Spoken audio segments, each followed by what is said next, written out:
Welcome back to AgriTalk. Today we are talking about agriculture and environment. And with me in studio is Claire Nasike, who is a food campaigner with Greenpeace Africa. Before we took a break, Claire, you're telling us about the policies that the government has been proposing of late. Do you think these policies that are being proposed are wrong or they are not well thought out? I think the policies are well thought out, and I say they are well thought out because they have a certain agenda, and the agenda is to eliminate smallholder farmers and have large-scale agricultural companies or multinational corporations, as we call them, occupy the land. So once they have occupied the land, then they can be able to grow whatever they please on that land with an aim of making profits but not feeding Kenyans. Okay. And we've seen that happen in Kenya. We had the case of Kakuzi, the land that is used to grow avocados, where farmers were actually even complaining, not even farmers, but the locals were complaining that they're not allowed to pass through that area. If they do pass through, they're either beaten by the guards in that particular area. So it's still the same thing. So these policies are not ill-informed, but they are enacted with the intention of privatizing land. And when you privatize land, then that essentially means that the smallholder farmer cannot be able to produce food. So if the smallholder farmer cannot be able to produce food, then we have to rely on these large agricultural farms that will be producing food. But now the challenge is that we won't know the quality of this food. Is it safe food fit for human consumption? And then aside from that, then we also seeing stuff such as changing the demand from natural healthy foods to processed foods, and this is not something I'm making up. It's actually in the strategy document that was passed by the then, I think it has a signature of the then Cabinet Secretary for Agriculture, Mwangi Kiunjuri, embedded in it, and this was passed as the strategy for agricultural transformation within the country. So when you see such kind of things that, we would like to change from consumption of natural foods to more processed foods, foods that have sweeteners, artificial sweeteners, then we're looking at doom probably for the Kenyan consumers, because we know that processed foods is not good and it's not fit for consumption for human health, because either they are high in fats or in salts, and this could mean that we're looking at scenarios whereby Kenyans will be suffering from lifestyle diseases that are related to consumption of processed foods. We're looking at obesity, we're looking at diabetes, we're looking at hypertension, all sorts of diseases that are related to the consumption of processed foods. And it's quite a pity that our policymakers, the people who are supposed to protect Kenyans from this kind of trouble, I call it trouble, from happening, are actually the ones who are implementing these laws and calling it transformation when it is actually not transformation at all. For me, I would think transformation is making sure that the people who are feeding Kenyans, which are smallholder farmers, they're already feeding us with 75% of their produce. How about we support them more? And we make this, we move this from 75 to 100%, and then we can talk of, Kenya being food secure, and not just food secure, but we are achieving food sovereignty in that we are growing food that is local to us. When you go to like Western Kenya, for instance, I come from Western Kenya, I can have my brown ugali and the mrenda, the jute malo, and enjoy that. And as opposed to being forced to consume, pizza, something I don't relate with, and something probably my grandparents also don't relate with. So we're talking of achieving food sovereignty in the process of also empowering our smallholder farmers. Okay. Talking of processed food, for a long time we've been talking about adding value to whatever we produce. Isn't also processing some of this food part of adding value to it? Processing some of the food is adding value to it, but now the key point is the consumption of more processed foods. So we're talking of, yes, we can grind millet. When you take the raw millet, dry it, grind it into flour, that's processing the food. you've changed the state within it, within which it was. So you're looking at flour as a processed food. But then when it comes to sweeteners, artificial sweeteners, that's a problem. And when you look at that strategy document, it actually talks of that. So consumption of processed foods is a problem already. I'm not talking about the value chain addition. That's a whole different discussion. But now the processed foods itself is where the problem is, because if you want to increase the demand for these processed foods, and processed foods, some of them during the process of processing them or adding value to them, the nutrients are lost. So if the nutrients are lost, then someone will say they have to be fortified. But fortified foods do not have the same nutritional value as the natural foods that have not been altered through the process of processing. So there's quite a major difference there. Okay. Do you think our policymakers or our leaders understand some of these things you've just mentioned? Or their work is just to go sit in parliament and when such documents come, they are too lazy to go through it, then they just pass it like that? I will refer you to what is happening currently, the BBI, yeah? How many of our leaders have read that BBI document? Several of them have come up saying they didn't read it, right? So that's the same thing that goes to some of these policies. They never look at it. Like the livestock bill, if Kenyans had not caused an uproar on social media, then that bill would have been implemented. So then you wonder, these bills are tabled in parliament. They cannot be passed without being tabled in parliament. So if they're tabled in parliament, do our parliamentarians ever read them? Because when you go through some of those policies and laws, you actually look at them and you can pick out some of the problems here. And I think they fail to read them. It's something that has been picked from a different country, brought here, and then now for them it's just to approve with the thought of this is going to help us achieve food security, but then you don't look beyond achieving food security. What is the impact of this policy on food sovereignty, on seed sovereignty? How is it going to impact consumers in Kenya? How is it going to impact smallholder farmers in Kenya? So for example, I spoke initially of the Seeds and Plant Varieties Act. So when you tell smallholder farmers that they cannot share seeds, and this is a practice that they have been doing since time immemorial. This is their way of life. You suddenly coming to tell them that they cannot share seeds. And the reason they cannot share seeds is because that act, the Seeds and Plant Varieties Act of 2012, has given a provision for an outsider, a foreigner, can actually come in Kenya, register a company, go and collect the farmer's variety. You know, the seeds the farmers have been exchanging, collect those farmer's varieties, apply for registration, and then these seeds will have to be under his or her name as the person who invented them or discovered the seeds. And that means that for farmers to access that seeds, they have to pay royalties to that person who has registered that seed as their own discovery. And that is a problem, because most of the farmers' varieties, the seeds that farmers use, they're not indexed anywhere. They are not registered somewhere.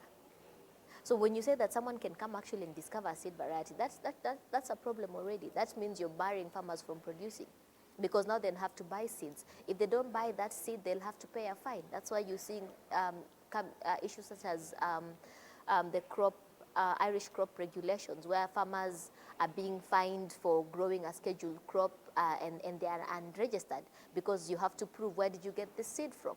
So if you're not registered, that means you got it from somewhere else. And who is that someone else that gave you this seed, and that person is not registered as well. So those are punitive laws that I wonder if our policy makers sit and read them before passing them. Yeah. So is there a country that we can really borrow and say they've really done a lot in ensuring that their agricultural practices also protect the environment? There are several countries across the world that we can learn from and borrow a leaf. Countries such as Cuba, they have a national policy on sustainable agriculture. They've reduced the usage of chemical pesticides. They're using biopesticides to control pests and diseases that occur on farm. When it comes to water management, they're also putting in place practices to do that, enriching the soil. They're using natural ways using trees and all that, leguminous plants, intercropping to enrich the soil, but at the same time not harming the environment. So there are several countries. There's also Switzerland that we can learn from. There are countries across the world that have implemented policies on sustainable agriculture that Kenya can certainly borrow a leaf from. Okay. We also saw the other day the National Biosafety Authority releasing GMO cassava. Or yes, but is it called GMOs, or there's a name they use? Genetically modified, engineered yes. cassava. I've seen some people complaining that these engineered crops, they've not been tested, the impact has not been tested on what impact they'll have on the soil or on the environment. Do you believe they will have an impact on the environment at the end of the day? And why we should be cautious in embracing such? I think we should, why I think Kenyans should be cautious on embracing that, first of all, is we don't know the impact of these cassavas, what impact they're likely to have on the environment. The other thing that we should also be worried about as Kenyans is, okay, if we're saying that the cassava brown streak disease is affecting farmers, they're not able to get the maximum yields that they're supposed to get from cassava farming or cassava production, then why rush to GM crops instead of looking at what are some of the sustainable ways in which we can control the spread of this cassava brown streak disease? Because if farmers are sharing the planting material with each other and this planting material is contaminated with this disease, then it means that this disease is being passed from one farmer to another. How then do we teach farmers of sustainable ways in which they can reduce the contamination from this disease onto the planting material? The other issue is, are there not farmers' varieties of cassava that have resistance to this cassava brown streak disease? We've got farmers' varieties from Tanzania, and Tanzania is just across the border here. Why not introduce that kind of cassava for Kenyan farmers to try? Why rush to genetically engineered cassava instead of when we have farmers' variety just across the border that we can borrow and learn from, and that has resistance, a proven resistance to the cassava brown streak disease. So those would be my sentiments around the GM cassava and its introduction into the Kenyan market. Okay. We've also seen a lot of organizations that have been sponsoring genetically modified organisms. And over the years, Kenya has really tried to introduce these crops, but it's not been easy either for the government or some of these organizations. Going forward, do you think, as we speak about organic farming, ecological farming, do you think those kind of farming would be able to produce enough food to feed the growing populations? First of all, I think we need to set the record straight. Genetically modified seeds, genetically modified cassavas do not address issues of food insecurity. And instead, they contaminate, or rather they take away food sovereignty. And I say they take away food sovereignty and seed sovereignty in the sense that if GMO seeds are introduced in a country today, those seeds are patented, intellectual property rights. They belong to the company that discovered that seed or modified that seed. So if a farmer is supposed to grow that seed, then that farmer has to buy that seed. And if that farmer has to buy that seed, it does not come at a cheaper price. I'll give you an example of what happened in Burkina Faso with BT cotton. BT cotton was introduced to Burkina Faso. The Burkinabe people stopped growing the indigenous cotton because, BT cotton had resistance to some kind of pest that attacks the cotton. So it was fronted as a solution to this kind of pest. So the farmers started growing it. But after a number of years, they stopped growing it, and they cited the cost of the seed. And then the quality of the cotton as well was lower as opposed to their indigenous cotton that they used to grow. So BT cotton failed in Burkina Faso. We've seen BT cotton being implemented in Kenya. We've seen field trials that happened in Kenya, and then its final approval. The same thing has happened now with GM cassava. And I saw the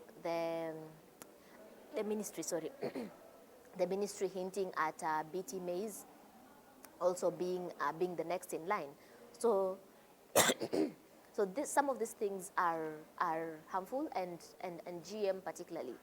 There's the issue of infringing on food sovereignty, seed sovereignty, the issue of interference with local biodiversity, whereby this happens through cross-pollination. You're growing your GM plants, the farmer next door is not growing GM plants.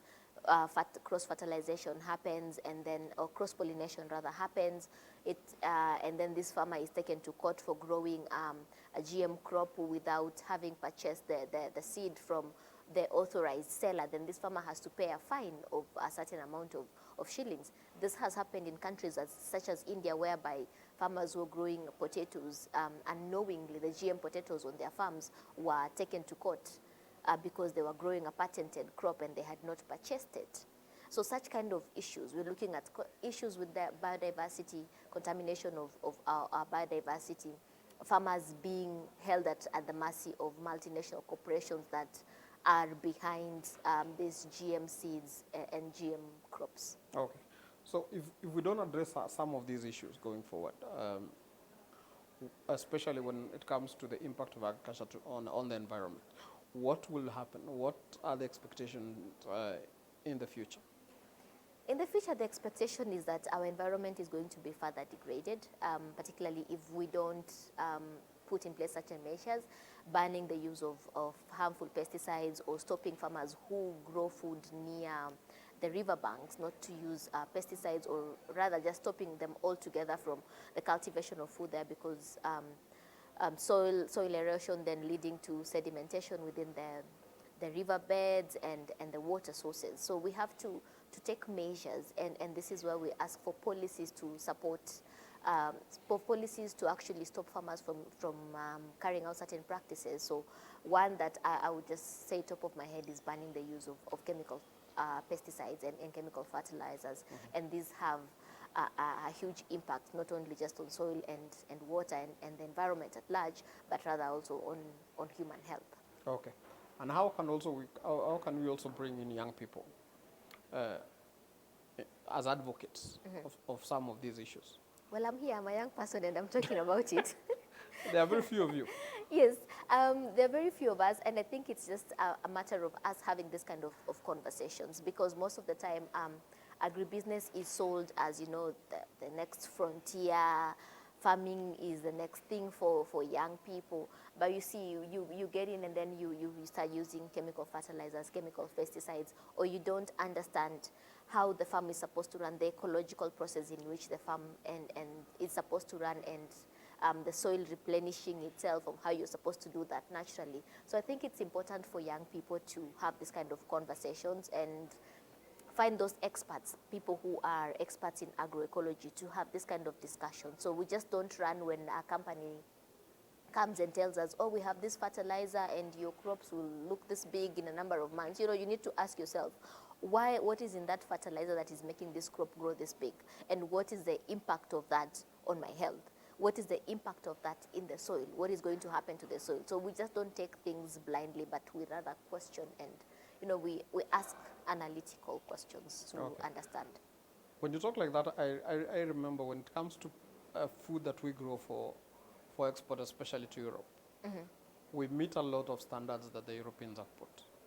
But when it comes to food that we produce for ourselves, nobody cares. Nobody cares. What does that mean? The food that is actually exported, they have something called maximum residue limits, and this is for pesticides. So if the vegetables surpass the set standards, the set limits for pesticides, then they will not be accepted in that country. See, in our country, we have not set that. So a farmer can buy pesticides and splash them on the crops and take those crops to the market. There's no one monitoring that. Well, KEFIS is supposed to be doing that, but I'm not sure if it does it effectively, considering that now the number of farmers is also increasing and people are producing food. So KEFIS is supposed to monitor that, to go to the open air markets and check, are these vegetables that are being sold here, are they within the maximum residue limits of pesticides? And that also brings me to something else. We've had issues where our tomatoes, our sukuma wiki have have been found to have surpassed the maximum residue limits, and that has happened in the case of pesticides that are actually harmful to human health. So we're looking at pesticides that are carcinogenic, they can cause cancer, they can affect our hormonal systems, our nerve systems. So if we are consuming products that have been grown with these chemicals, and nobody is checking, or if they do check, it's certain organizations that are only checking, then we are completely failing Kenyan consumers. Okay. In terms of, let's go back to pesticides a little bit. There's been outcry of the use of banned pesticides, especially here in Kenya. What is your take on that, and what impact does it also have on the environment? I'll speak on behalf of Greenpeace Africa. We have been working together with other stakeholders to make sure that we put enough pressure on the government to ban some of these pesticides that have actually been proven to be detrimental to human health. So we have a petition. The petition is on our page, www.greenpeaceafrica.org. You can sign that petition. It's called No More Poison in Our Food. So this petition basically asks for Kenyans to support it so that we present it in Parliament to show that these are actually the number of Kenyans who are concerned about the safety of their food. And I support this ban individually, aside from the organization. I support this ban individually because we ought to be concerned about what we're eating. So if whatever I'm eating is supposed is not nourishing my body or is killing me, then I'm not supposed to be eating it. If I'm going to buy a fruit, you're told this fruit has the necessary nutrients for your body to, grow or develop or be healthy. But then this fruit contains also those harmful chemicals that are likely to kill me. We've seen cases of cancer skyrocketing, and it's something that we should all be worried. So that's my reason for me supporting this ban.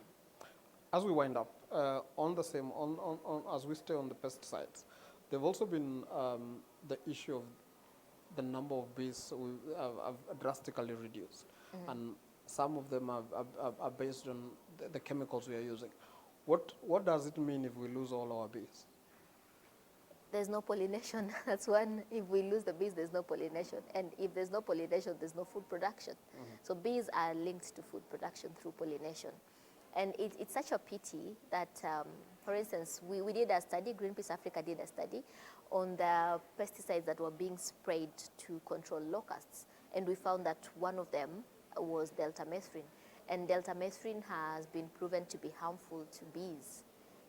And yet it was still being used to control locusts. So someone might wonder what was the procedure of approving this pesticide when we're already seeing that bee numbers are declining. Just recently, the Livestock Permanent Secretary, Mr. Harry Kimtai, spoke of our honey being contaminated by pesticides, but then we're still using some of these pesticides that are toxic to bees, and they're also causing contamination in terms of our honey. So I think the government needs to ban these pesticides, because we can't keep saying, oh, the bees are decreasing, oh, our honey is contaminated, but then we don't do something about it. Okay. Yeah. Thank you very much, Claire. That is all the time we had for this conversation today. For our viewers back at home, today we are talking about agriculture and the environment and the impact agriculture is having on the environment.